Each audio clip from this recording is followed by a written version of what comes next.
Aboriginal peoples have long known that a mix of crops is a really good thing, and there's what's called the three sisters, which is corn, beans, and squash.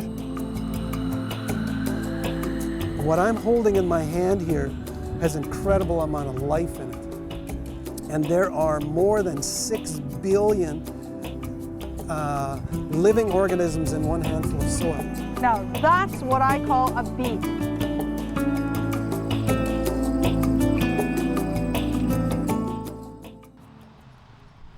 Welcome to Vitality Gardening. On this episode, we explore the importance of the lost art of gardening and the very seeds that many people take for granted. The Canadian prairies are renowned worldwide as a breadbasket, a place that grows crops on a massive scale. Using the latest technology and high-yielding crop varieties, the priority has been to grow the most profitable type of plant. This has led to thousands of varieties of plants that we eat to disappear. In fact, over the past century, 80% or more of the world's food crops have become extinct. That is where this woman comes in. My name's Caroline Chartrand. My dad grew up here in St. Laurent, and so this is my gardening space. He shares his garden with me, and this is where I plant my heritage seeds that were grown by the Métis in the 1800s. I consider this place like our grocery store. This is where we grew our food. This is where we gathered our food. This is where the animals that we use live, and we share this land together. Because this is where our ancestors are from, we have that connection with the land. I had come across some articles in a gardening magazine on seed saving, and that's when I learned that there's so many garden vegetable seeds that are going extinct, that are extinct now, that existed 100 or 200 years ago. And it seemed to me a very practical and exciting thing to be finding old varieties that need to be saved. I found it so interesting. It really made me think a lot about my own heritage and what kind of seeds did we grow. And I'd like to find some of these seeds. So I started looking into that. I started a summer project, and we found out a list of some garden vegetables that were grown by the Métis in the 1800s, and we started looking for them. And just like it said in the magazine, when we started looking for them, we wondered, well, how many of them are we going to find? Because apparently worldwide, depending on what type of crop you're talking about, there could be between 80 and 100% of certain varieties of vegetables that are extinct. So out of a list of about 120, I was wondering how many we were going to find. I started looking all over. We actually got a hold of the Canadian seed bank, the Canadian government seed bank. It's called Plant Gene Resources Canada.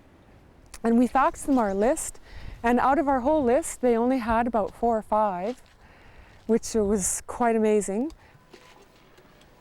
I thought they weren't kidding when they were talking about vegetables going extinct. Like if that's their job, is to save seeds, and they don't have them all. But the other thing I thought was, well, we got to keep hunting. In the US and Canada, they have seed exchanges where backyard gardeners save seeds that were passed down in their family or that are exchanged amongst each other. I got a hold of their catalogs, poured through them, and we got maybe about another 6 or 8 varieties from the US one, and maybe another 4 or 5 from the Canadian one. Well, now we still didn't even have 15% of what was on our list. When I'm planting those seeds, I always think of my ancestors, because those seeds, to me, represent generations of ancestors who planted those seeds and looked after them year after year. These are seeds that are not easy to find in a regular garden catalog or at your garden store. So it was like an adventure, because we had never seen them growing and we weren't sure what they all looked like. We didn't always have descriptions of them. So it was quite an adventure just to see them grow up and find out what they looked like. And actually, some of them, it took us a couple of years to even find out what they tasted like, because they only, because a lot of the seeds are rare, like for example the carrots, they would only stand about 30 seeds. And from those 30 seeds, you need to get seeds before you can harvest your carrots. I want to know that even though a lot of the seeds have gone extinct, that we're doing what we can to make sure that the ones that still exist are being passed on.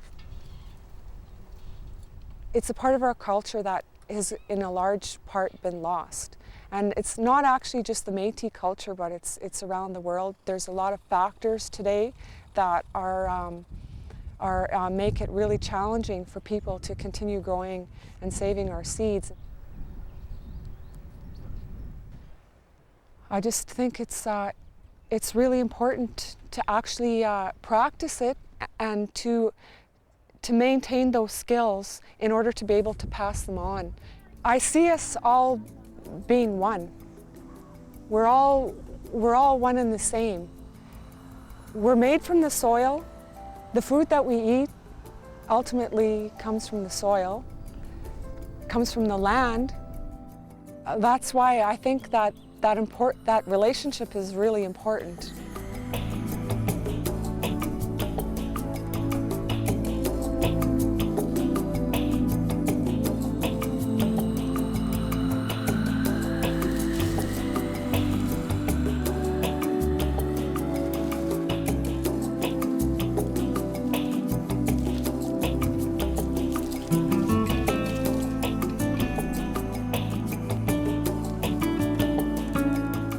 Now you know a little bit about me, it's time to pass on a little tip.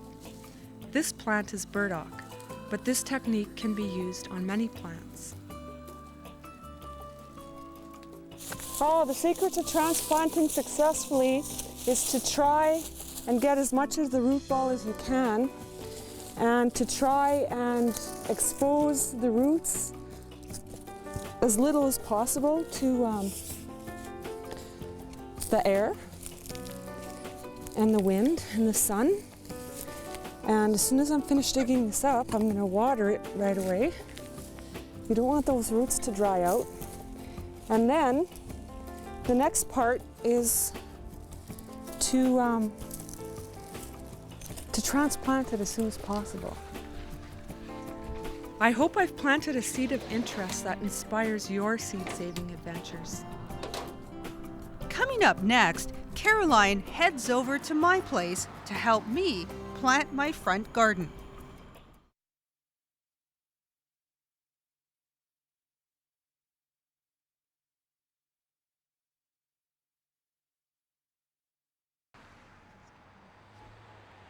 Welcome back. Caroline Chartrand is heading back to Winnipeg from her farm in St. Laurent, Manitoba. I'd heard about her seed-saving efforts, and I've asked her to help me plant a medicine garden in my front yard. Right on time. We're going to be putting in mostly indigenous plants that can be used for various traditional remedies. Got all my plants she dug up from her place. Hey, Hi. Caroline. How are you doing? Good. How are you? Not too bad. Good to see you. Yeah, good to see you again Yes. too. So I'm very excited about Yeah. all the plants that you have for me in the back here. I've got your front garden in my truck. All right. A few days earlier, I had to prepare for Caroline's visit. Look at my front yard. There's not even much grass here. Even the neighborhood cat doesn't look impressed. The plan is to turn the soil since it's compacted and nothing has been planted here for years. It looks like a small patch, but I'm doing this by hand. A few quick stretches to warm up the old body and I'm good to go. And trying to put your palms on the floor, and that stretches your whole back up. And they also recommend a short little walk just to warm up your muscles. So I'm ready to go. Okay. There are numerous weeds and clumps of grass growing in here. I have to be careful to take out all the roots or they will pop back up later. Remember to shake excess soil back into your garden. My ancestors obviously wouldn't have forged steel or a pitchfork. They would actually use the shoulder bone of a female buffalo as a digging fork. So I'm not sure. We're going to do our best to actually find one that we can bring on the show to show you, but I thought that was really cool. I think that I was telling my friend last night that I was going to be starting digging up the front yard for the show. And she says to me, "What? Aren't you hiring someone to do that?" I said, "No, this show is all about learning to do it yourself. I'm digging it up." But actually, she had a pretty good idea. Well, enough complaining. I have to get back to it. I think I'm done. You were pretty useless today, though, eh? You can't use a shovel. Oh. This one's perfect. It's pink and it's totally flat. And I found 2 pieces like this. A good night's sleep and I'm back at it. The final touch is to lay down some limestones as a pathway. This way I can get into weed without getting too mucky. Yeah, this is fun. Makes you feel like you're going on a little adventure in your own yard. Coming up next, some great indoor gardening tips.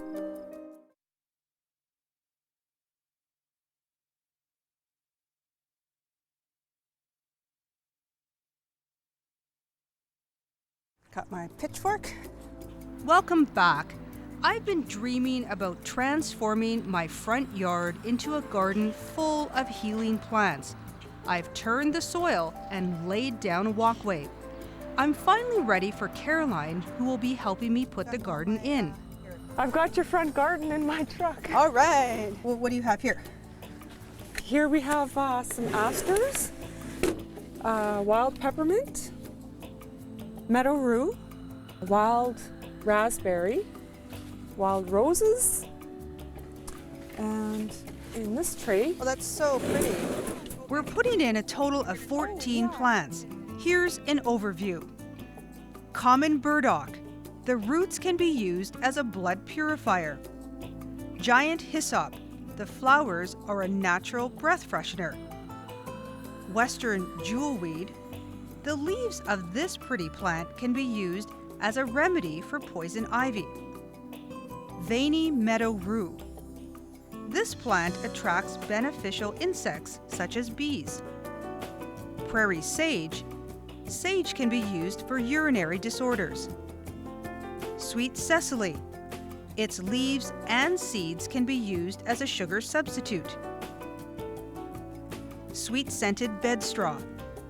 This can be used as a coffee substitute, and apparently it really tastes like coffee. Wild mint. The leaves can be used as a tea for a cold remedy. Wild strawberry can be used as a diarrhea remedy. I'm looking forward to seeing how all of these plants do in my front garden. Okay, so we're going to start with this plant right Yeah, here. sure, yeah. We'll start with the taller ones and then we'll work our way around with the smaller ones. And what is this plant? This is aster. Okay. And how big is that going to grow? This one's going to probably grow about this high, and it's quite bushy. I've never done this before. Right. So what would be the first thing you do so that you don't screw it up, basically? Well, the first thing we'll need to do is get ourselves some water Okay. so that we can water as soon as possible. Okay. after we put it in the ground. Okay, so I'll go get a pail of water. Be Okay. right back. So I have no gardening tools. I don't even have a gardening can. So our camera person had to go and get hers from her backyard, and luckily she lives very close. So we're going to actually do a segment on what kind of gardening tools you need.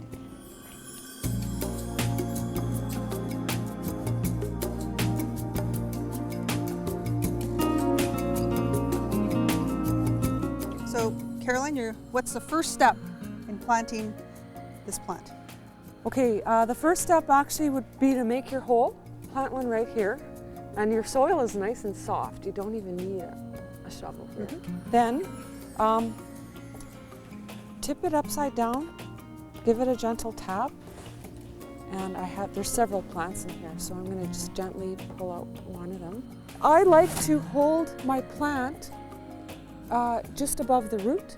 And then when you plant it, I actually hold it at soil level, because you want to make sure the plant goes in at the same soil level that it was sitting before. Okay, so the roots are at the same level as before. You wouldn't want to plant it higher. And then another thing I like to do for water conservation is I like to make a little bowl in the soil. And what this does, so I'm making a little bowl like this, so that when you water with your watering can, the water's going to go straight to the root zone. Okay. So just water right sort of here? Yeah, and you can water all the way around the root. And remember where those roots are? Later when the plant gets tall, you would want to water this far, but because they're so small right now, just in the middle, like right here? Right where the roots, yeah. You'll have to get the leaves wet this time. Yeah. That's good. Great. This is the sweet cecily. Sweet cecily is a natural sugar substitute. I read about this plant in a gardening magazine, and I knew I wanted to try and grow it. You can boil the root with berries or rhubarb, and it's a natural sweetener.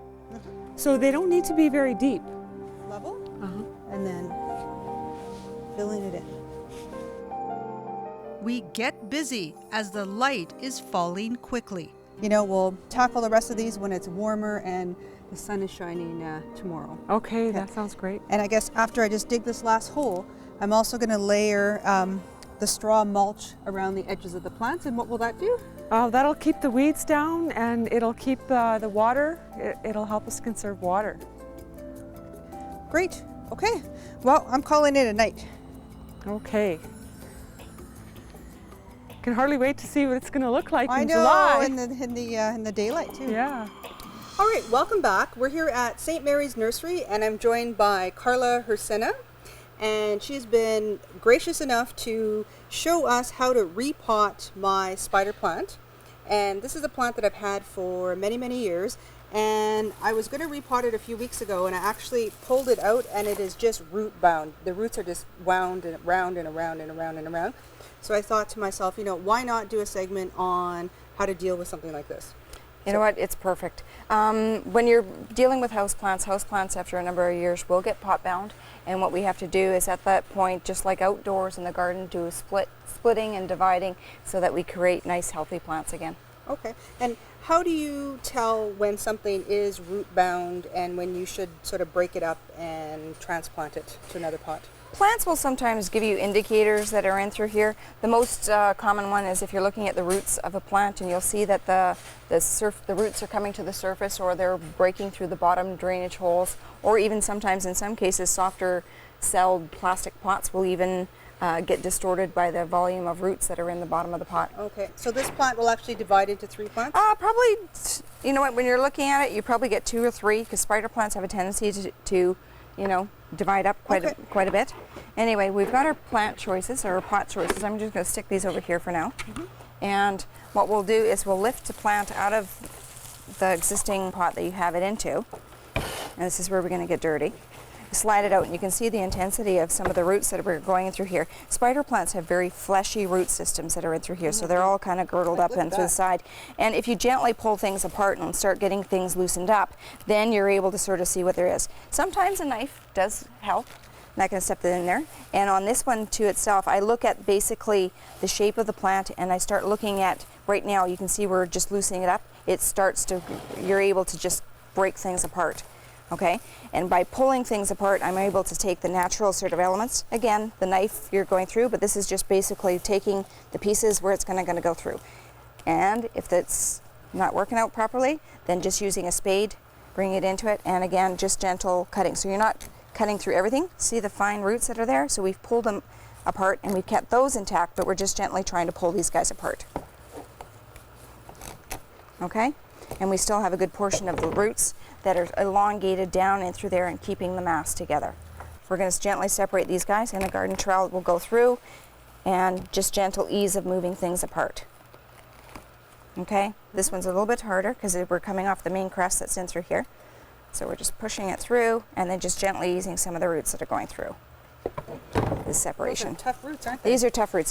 Spider plants are very fleshy inside, but you see how we already starting to get the separation that's in here? Just by pulling things one way or the other.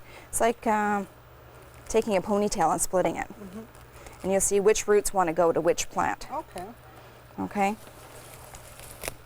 Now you see, had I done this at home and just hacked it in half, you're still going to be able to cut through some of the roots, but then some of the other ones will find which plant that they want to go to. Like this one here clearly belongs to this plant on this side. So a little bit of encouragement. yeah. And then you'll see where the splits and the divides are going to be happening. Look at all those roots. Yeah. Look at all those roots. See how the separation? It's because we're getting where this one is clearly belonging to this plant here, and the other ones are separating. So we just gently go through. And it's nice because this has a little bit of moisture in it, so most plants is like weeding in the garden. Weeds come up so much better when there's a little bit of moisture in the ground. So there you go. So you've got clearly 3 different plants now. This was stuck in the pot. That is amazing. Extensive root system, especially Look on at spider that plants. root system. Sorry, Okay. I've never looked at a plant this way. No, that is just really interesting. Yep. So then now when he goes into a new pot, he'll have more room to grow. And this is where we're going to start layering it. And what you can do is place the roots in there. We're just going to kind of layer it in through it and slowly add a little bit of soil back to it so that it's gone through. Hold it into the side, and then we're going to backfill. So if you want to hold the ponytail up of your spider plant, and we'll use one of these other spades here and gather some soil. And we're using a grower's mix that's in through here. So there's no soil or garden soil per se. It's got perlite and peat moss base that's in through here. So it's perfect for houseplants because it allows for the root development to go through at a better rate. It allows it to breathe, and then it drains away quickly, which is good for houseplants because you need proper drainage. And once it's planted, what we're going to do is give it a really good water thoroughly. Okay, so here's our 3 potted plants. And they're looking good. The little baby one hopefully will sprout a root. And there we go, that looks so much better, and I'll be able to spread them throughout my office now. Yeah, and you've tripled your air pollutants that are able to help you with some air quality. Exactly. Well, thank you very much. You're welcome. Well, it's time to say goodbye for this week. From everyone here at Vitality Gardening, have a great week. This is a little bench for my cat Duffy, because he sleeps in the back of the garden, so now he's going to have his own little bench. This is so cute.